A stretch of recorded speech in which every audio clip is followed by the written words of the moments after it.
Welcome back to the Minnesotan Sports Podcast.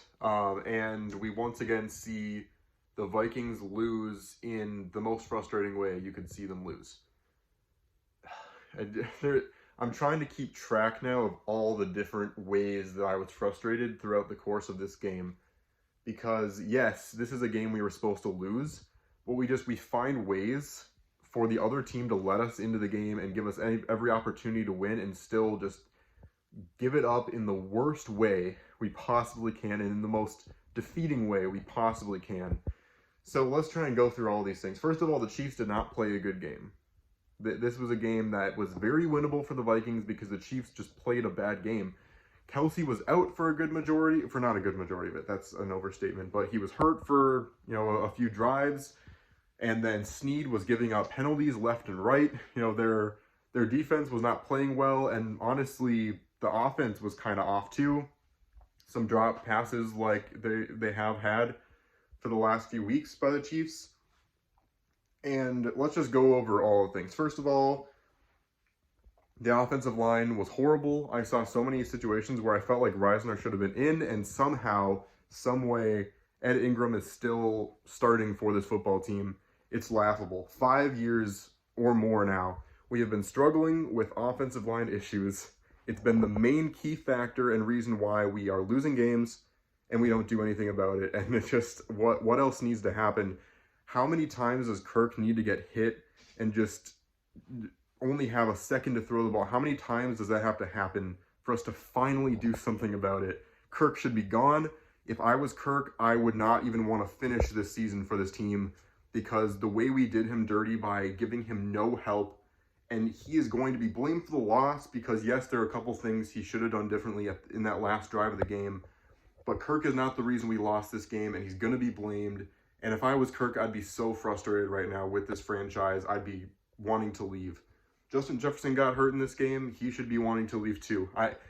If you're going to be forced to throw slants behind the line of scrimmage every single play because your offensive line can't block anything, and also just because of bad play calling, because O'Connell also called a horrible game today, I wouldn't want to be here either if I was Jefferson.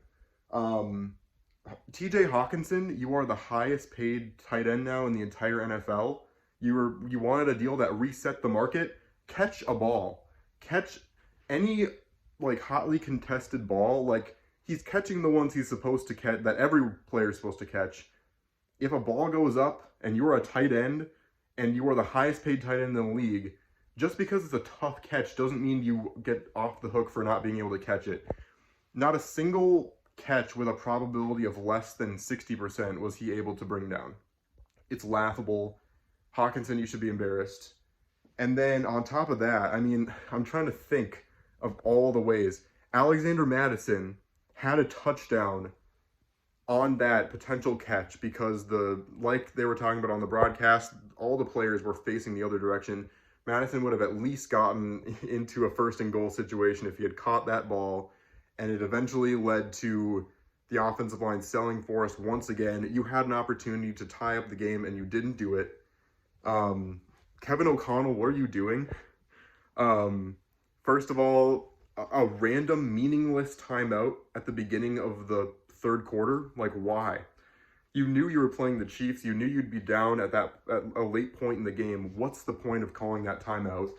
And then challenging that play, which I understand there was some sort of skepticism of whether or not, I understand the ball was slightly coming out, but he had it. Why would you? It's stupid. And then you're forced to call a timeout because your players are not ready and you're taking too long to call the play. It's just, I understand he's a second-year coach and I understand that, you need time, but those are the fundamentals. Those are the things that you should know how to do at this point after learning behind McVay. So many other frustrating things, to not even to have a Hail Mary opportunity at the Chiefs 35, the last play of the game. That's the one thing I had a frustration with Kirk about in this game, is you have to just let that ball go. I don't care. I don't care if it goes 10 yards over or under where it's supposed to go. Just let the ball go. You cannot get sacked on a Hail Mary play at the end of the game. I'm trying to think if there's anything else. I mean, the penalties were honestly, these refs called the game fair. You know, there weren't very many calls that should have been. I mean, besides the taking off the helmet at the end of the game, that obviously should have been called, but I mean, we wouldn't have been able to stop them anyway. One more thing I forgot to say, defenders, when you are on a player, you got great coverage, turn around. You are running, and you are running with the wide receiver. Sooner or later, you have to understand the ball's going to come to them, and if you are facing towards the receiver, you're gonna either get called for pass interference or they're just gonna jump up and make the catch above you. They're gonna moss you every single play, and that happened maybe 4 times in this game in huge moments where we had excellent coverage on a receiver and we just didn't look back at the ball. And Kelsey or some other receiver was just able to be like, oh, you're not gonna try and make a play on this ball? Okay, jump up, make the catch. It's laughable too. I mean, giving up 27 points to the Chiefs, it's expected, but just the way we did it, with how bad the Chiefs were today, they let us in to try and tie up the game and take the lead at every last opportunity, and it was deflating even from the beginning of the game when we fumbled that ball at the very first play of our drive. So all those things to say, whether Jefferson ends up being okay or not, he had a hamstring injury. Hawkinson also was hurt in this game. Even if those players end up being fine, we're done. We are not going to go anywhere if this is the way, like we are holding ourselves to a standard that is not excusable. I mean, the first few weeks, it just seemed like the world was against us. Like these crazy things kept happening. In this game, it was ourselves. We beat ourselves, and there were some crazy plays that changed the tide of the game. And yes, we were unlucky in some ways, but we also just didn't want to win this game. And if we're not going to be able to do that, you know, I was expecting to lose this game, but I never saw that coming. I never saw a game we should have won turn into a game that made me just so frustrated to be a fan of this team. And just 22 years of rooting for this team, and I just feel like, when's something going to change for us? When are we going to get an offensive line? When are we going to get play callers that can call the right play in the right moment in the most clutch of situations? It feels like in some ways we're an even better team than we were last year when we won 12 games. And then in other ways, we feel like the Denver Broncos in certain moments where we're just making the worst decisions ever.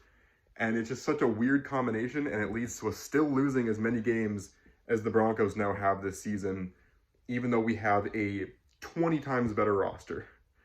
And if we have this good of a roster and we're 1-4, what are we going to do? What's left at this point? It feels like we could have just the Golden State Warriors equivalent of just a star-studded roster. The roster the Rams had a few years ago, and we would still not do anything in the playoffs, and it just, I don't know, feels like nothing's ever going to change, and it's just the way it goes for a Minnesota sports fan. Hopefully, I get to have a much more positive raw reaction to the Twins Game 2 game against the Astros tonight, but we're going to have to see, because I'm very pessimistic right now about everything to do with Twins sport or Minnesota sports. The Vikings just get you to feel that way, you know. One of the best offenses on paper in the league, and we score 20 points and can't deliver when it really matters. That's the name of the game for Minnesota Vikings football. So, unless we can find a way to turn this stuff around and basically run after the 49ers game, we're going to have to run the table all the way up to the Bengals game near the end of the year if we're going to get back into the playoffs. I don't think it's going to happen, but let me know what you think in the comments. Again, very frustrated. Just want the frustration and stuff to be over. When is it going to be our turn for Vikings fans? But anyway, let me know in the comments what you think. Thanks for watching, and I'll see you on the flip side.